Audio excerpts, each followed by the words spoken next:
DYFI കൊടുത്ത വീട്ടിൽ താമസിക്കുന്ന ഗൃഹനാഥൻ്റെ പേര് പറയൂ എന്നൊക്കെയുള്ള വാദങ്ങൾ, എന്നാൽ ചോദ്യങ്ങൾ, അതൊക്കെ തിരുത്തിക്കാൻ കോൺഗ്രസിൽ ഒറിജിനൽ ID കയ്യിലുള്ള ആരെങ്കിലും തയ്യാറാവണം എന്നാണ് ഞങ്ങൾക്ക് പറയാനുള്ളത്. യൂത്ത് കോൺഗ്രസ് പണം പിരിച്ചിട്ടുണ്ടെങ്കിൽ യൂത്ത് കോൺഗ്രസ് നിർമ്മിച്ചു കൊടുക്കണം. അല്ലെങ്കിൽ അവർ പറയണം ഞങ്ങളിവിടെ ജനങ്ങൾക്ക് വിശ്വാസമില്ല, ഞങ്ങൾ ഈ ഉദ്ദേശവുമായിട്ട് ജനങ്ങൾക്ക് വേണ്ടി സമീപിച്ചപ്പോൾ ഇത്രയും കിട്ടിയിട്ടുള്ളൂ എന്ന് പറഞ്ഞാൽ മതി. ഞങ്ങളെക്കൊണ്ട് ഇത് പറ്റുന്ന പണിയല്ല എന്ന് പറഞ്ഞാൽ മതി. DYFI ഈ കാര്യങ്ങളെല്ലാം വളരെ സുതാര്യമായാണ് ചെയ്തിട്ടുള്ളത്. DYFI ആ ദുരന്ത ഭൂമിയിൽ വെച്ച് നടത്തിയിട്ടുള്ള പ്രഖ്യാപനത്തിൽ പറഞ്ഞത് സർക്കാരിൻ്റെ പുനരധിവാസ പ്രവർത്തനങ്ങളുമായി സഹകരിച്ചും സർക്കാരിൻ്റെ നിർദ്ദേശങ്ങൾക്കനുസരിച്ചും ഞങ്ങൾ ഈ പദ്ധതി നടപ്പാക്കും എന്ന് പറഞ്ഞു. 25 വീടാണെന്ന് പ്രഖ്യാപിച്ചത്. അങ്ങനെ തുടർന്നുള്ള ദിവസങ്ങളിൽ DYFIയുടെ സംസ്ഥാന കമ്മിറ്റി തന്നെ കേരളത്തിൻ്റെ മുഖ്യമന്ത്രിക്ക് കത്തെഴുതി ഇതുമായി ബന്ധപ്പെട്ട തുടർ നടപടികൾ എന്താണ് എന്ന് അന്വേഷിക്കുകയുണ്ടായി. അപ്പം അതിൻ്റെ അടിസ്ഥാനത്തിൽ 2025 ജനുവരി മാസം 1-ാം തീയതി മുഖ്യമന്ത്രി വിവിധ സ്പോൺസർമാരുടെ യോഗങ്ങൾ വിളിച്ചു ചേർത്തിരുന്നു. ആ യോഗത്തിൽ DYFIയും പങ്കെടുത്തിരുന്നു. എൻ്റെ ഓർമ്മയിൽ ആ യോഗത്തിൽ പ്രതിപക്ഷ നേതാവ് VD സതീശനുണ്ട്, കൽപ്പറ്റയുള്ള MLA കോൺഗ്രസിൻ്റെ MLA T സിദ്ദിഖുണ്ട്, പ്രതിപക്ഷ ഉപനേതാവ് ലീഗ് നേതാവുമായിട്ടുള്ള കുഞ്ഞാലിക്കുട്ടിയുണ്ട്. അപ്പോൾ അവിടെ എല്ലാം സാന്നിധ്യത്തിലാണ് മുഖ്യമന്ത്രി ഈ പദ്ധതി വിശദീകരിച്ചത്. മുഖ്യമന്ത്രി അന്ന് പറഞ്ഞത് ഞങ്ങൾ ആർക്കും പ്രത്യേകിച്ച് ഭൂമി കൊടുക്കുന്നില്ല, ഞങ്ങൾ ഭൂമി ഏറ്റെടുത്ത് അവിടെ ഞങ്ങളുണ്ടാക്കുന്ന ഒരു പ്ലാൻ, അങ്ങനെയാണ് ഒരു പ്രത്യേക പദ്ധതി അവിടെ വിഭാവനം ചെയ്തത്. അപ്പം അതിൻ്റെ ഭാഗമായിട്ട് സ്പോൺസർമാരെല്ലാം കടന്നു വരണം. അപ്പോൾ നിങ്ങളുടെ സംഘടനക്ക് ഇത്ര വീട് വെച്ച് തരാം എന്ന് പറഞ്ഞാൽ അത്രയും വീടിൻ്റെ സ്പോൺസർഷിപ്പ് അവിടെ രേഖപ്പെടുത്തും എന്ന് മാത്രമേ ഉള്ളൂ. അപ്പോൾ ആ സ്പോൺസർക്ക് ഏത് വീടാണ് ഞങ്ങൾ വെച്ചു കൊടുത്തതെന്ന് പറയാൻ വേണ്ടി കഴിയില്ല, അതിൻ്റെ ആവശ്യമില്ല. ഇപ്പോൾ DYFI അത് തന്നെയാണ് ആഗ്രഹിച്ചത്.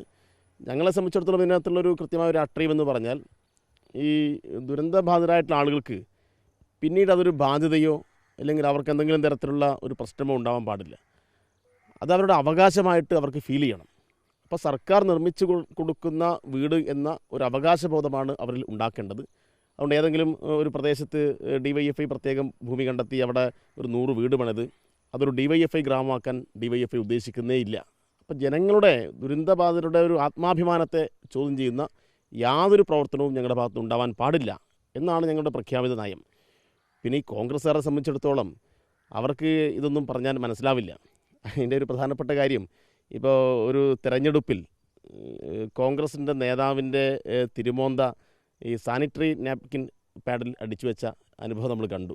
അപ്പോൾ സാനിറ്ററി പാഡിൽ പോലും നേതാവിൻ്റെ തിരുമോന്ത അടിച്ചിട്ട് മാത്രമേ ജനങ്ങൾക്ക് കൊടുക്കൂ എന്ന് വാശി പിടിക്കുന്ന സ്കൂളിൽ പഠിക്കുന്ന ആളുകളോട് ഞങ്ങളുടെ പിരിച്ചു കിട്ടിയ പണം കൊണ്ട് നിർമ്മിക്കുന്ന വീടിൻ്റെ ഗൃഹനാഥൻ്റെ പേര് വെളിപ്പെടുത്തില്ല എന്നൊക്കെ പറയുന്നതിൻ്റെ ഒരു മാനവികതയും മനുഷ്യത്വമൊന്നും അവർക്ക് മനസ്സിലാവില്ല. അവരും നമുക്ക് മനുഷ്യത്വം പഠിപ്പിക്കാൻ കഴിയുകയില്ല. ഇവിടെ ഉണ്ടാകുന്ന പ്രശ്നമെന്ന് പറഞ്ഞാൽ ഞങ്ങൾ 25 വീട് പ്രഖ്യാപിച്ചപ്പോൾ ആവേശത്തോടു കൂടി 30 വീട് യൂത്ത് കോൺഗ്രസ് പ്രഖ്യാപിച്ചു. അങ്ങനെ യൂത്ത് കോൺഗ്രസ് പ്രഖ്യാപിച്ച് ജനങ്ങൾക്കിടയിൽ ഇറങ്ങിയപ്പോൾ യൂത്ത് കോൺഗ്രസിനെ ജനങ്ങൾ വിശ്വാസത്തിലെടുത്തില്ല. അതാണ് നമ്മൾ ഒന്നാമത് ചർച്ച ചെയ്യേണ്ട കാര്യം. 88 ലക്ഷം രൂപ മാത്രമാണ് കേരളത്തിലെ യൂത്ത് കോൺഗ്രസ്സിന് കേരളത്തിലെ ജനങ്ങൾ കൊടുത്തത്. DYFIക്ക് 20 കോടിയിൽ കൂടുതൽ രൂപ കിട്ടി, അതും 15 ദിവസം കൊണ്ട്. അപ്പോൾ അത് ജനങ്ങൾക്ക് മുമ്പിൽ തുറന്നു കാട്ടപ്പെട്ടതിൻ്റെ ജാള്യത ഒരു ഭാഗത്തുണ്ട്. മറ്റൊന്ന് 88 ലക്ഷമല്ല കിട്ടിയത് എന്നും അതിൽ കൂടുതൽ തുക കിട്ടിയിട്ടുണ്ട് എന്നും ഞങ്ങളല്ല ഉന്നയിക്കുന്നത്. യൂത്ത് കോൺഗ്രസിൻ്റെ ആലപ്പുഴയിൽ വെച്ച് നടന്ന സംസ്ഥാന ക്യാമ്പിൽ വെച്ച് പ്രതിനിധികൾ കണക്ക് അവതരിപ്പിച്ചു. ഇതെൻ്റെ ബ്ലോക്കിൽ നിന്ന് ഇത്ര ലക്ഷം കൊടുത്തിട്ടുണ്ട്. അപ്പോൾ വിവിധ ബ്ലോക്കുകളിൽ നിന്ന് വിവിധ മണ്ഡലം പ്രസിഡന്റുമാരൊക്കെ വന്ന് അവിടെ അവർ കൊടുത്ത പണത്തിൻ്റെ കണക്ക് പറഞ്ഞപ്പോൾ 88 ലക്ഷത്തിൽ കൂടുതലുണ്ട് എന്നാണ് മാധ്യമങ്ങൾ റിപ്പോർട്ട് ചെയ്തിട്ടുള്ളത്. അപ്പോൾ അതിന്മേൽ സ്വാഭാവികമായിട്ടും നമ്മുടെ നാട്ടിൽ ചില ചർച്ചകൾ നടന്നിട്ടുണ്ട്. അപ്പോൾ യൂത്ത് കോൺഗ്രസിൻ്റെ അഴിമതി വെളിച്ചത്ത് വന്നതോടുകൂടി അതിൽ നിന്നും ആളുകളുടെ ശ്രദ്ധ തിരിച്ചിടാൻ വേണ്ടിയിട്ട് DYFI കൊടുത്ത വീട്ടിൽ താമസിക്കുന്ന ഗൃഹനാഥൻ്റെ പേര് പറയൂ എന്നൊക്കെയുള്ള വാദങ്ങൾ, എന്നാൽ ചോദ്യങ്ങൾ, അതൊക്കെ തിരുത്തിക്കാൻ കോൺഗ്രസിൽ ഒറിജിനൽ ID കയ്യിലുള്ള ആരെങ്കിലും തയ്യാറാവണം എന്നാണ് ഞങ്ങൾക്ക് പറയാനുള്ളത്. അപ്പോൾ മൊത്തം വ്യാജന്മാരാണ്. അപ്പോൾ ഇവരെന്തും പറയും. അപ്പോൾ ഒറിജിനൽ IDയുമായിട്ടുള്ള ആരെങ്കിലും കോൺഗ്രസ്സിലുണ്ടെങ്കിൽ, അന്തസ്സുള്ള ആരെങ്കിലും കോൺഗ്രസ്സിലുണ്ടെങ്കിൽ അത് ഇവരെ തിരുത്തിക്കണം എന്നാണ് ഞങ്ങൾക്ക് വളരെ വിനയത്തോടു കൂടി പറയാനുള്ളത്. DYFI മുഖ്യമന്ത്രിയും അതുപോലെ തന്നെ സർക്കാരും ഒക്കെ ബന്ധപ്പെട്ട കണ്ട അതിൻ്റെ രേഖകളൊക്കെ പങ്കുവെച്ചുകൊണ്ടാണ് ഇപ്പോൾ അതിന് മറുപടി നൽകിയിരിക്കുന്നത്. തീർച്ചയായിട്ടും ഞങ്ങൾ വളരെ സുതാര്യമാണ്. DYFI സംസ്ഥാന കമ്മിറ്റി കേരളത്തിൻ്റെ മുഖ്യമന്ത്രിക്ക് ആദ്യം കത്തെഴുതിയിട്ടുണ്ട്. അതിൻ്റെ കോപ്പി ഞങ്ങളുടെ കയ്യിലുണ്ട്. അത് മെയിൽ വഴി അയച്ചിട്ടുണ്ട്, നേരിട്ടും കൊടുത്തിട്ടുണ്ട്. മുഖ്യമന്ത്രി ഞങ്ങളെ ഈ യോഗത്തിലേക്ക് ക്ഷണിച്ചിട്ടുണ്ട്. അതും സർക്കാരിൻ്റെ ഔദ്യോഗികമായ കത്താണ് ഇങ്ങോട്ട് തന്നിട്ടുള്ളത്. പിന്നീട് ഗവൺമെൻറ് ഒരു ഉത്തരവ് പുറപ്പെടുവിച്ചു. 28/2/2025 ഉത്തരവ്. 3/2025 DMD ഉത്തരവ് നമ്പർ. അത് പ്രിൻസിപ്പൽ സെക്രട്ടറി ഒപ്പിട്ട ഉത്തരവാണ്. അപ്പോൾ അതിനകത്ത് വളരെ കൃത്യമായി പറയുന്നുണ്ട് എന്തൊക്കെയാണ് ഒരു സ്പോൺസർ ചെയ്യേണ്ടത്, എത്ര കാശ് കൊടുത്താലാണ് ഒരു സ്പോൺസർക്ക് ഒരു വീട് എന്നത് കണക്കാക്കുക. അപ്പോൾ അതിനകത്ത് 20 ലക്ഷം പറയുന്നുണ്ട്. അപ്പോൾ അതെല്ലാം സുതാര്യമായിട്ടുള്ള രേഖകളാണ്. പിന്നെ അതിനെ തുടർന്ന് ഞങ്ങൾ കരാർ ഒപ്പുവെച്ചു. ഞങ്ങൾ ഗവൺമെൻറ് പിന്നെ വീട് നിർമ്മിക്കാൻ കരാർ ഏറ്റെടുത്തിട്ടുള്ള ഊരാളുങ്കൽ സൊസൈറ്റിയുടെ പ്രതിനിധി, അങ്ങനെ ഞങ്ങൾ 3 പേർ ഒപ്പുവെച്ച കരാറിൻ്റെ കോപ്പി ഞങ്ങളുടെ കയ്യിലുണ്ട്. അപ്പോൾ ഇതെല്ലാം പൊതുജനങ്ങൾക്ക് മുമ്പിൽ ഞങ്ങൾ അവതരിപ്പിച്ചിട്ടുണ്ട്. അപ്പം ഞങ്ങളെ സംബന്ധിച്ചിടത്തോളം ഏതെങ്കിലും ഒരാൾ പേര് ചൂണ്ടിക്കാണിച്ചിട്ട് അത് അയാൾ ഞങ്ങൾ വെച്ചു കൊടുത്ത വീടാണ് എന്ന് പറയുന്ന പരിപാടിയില്ല. ഗവൺമെൻറ്റുമായി സഹകരിച്ച് ഗവൺമെൻറ്റിൻ്റെ പുനരധിവാസ പ്രവർത്തനങ്ങളുമായി യോജിച്ച് ഞങ്ങളുടെ പദ്ധതി അവിടെ നടപ്പാക്കുന്നു. അതുകൊണ്ട് വെറുതെ തെറ്റിദ്ധാരണ പരത്തിയിട്ട് ഞങ്ങളും DYFI എല്ലാം ഒരുപോലെയാണ് എന്ന് വരുത്തി തീർക്കുന്ന ഒരു വ്യാജ പ്രചരണമാണ് ഇപ്പം നടക്കുന്നത്.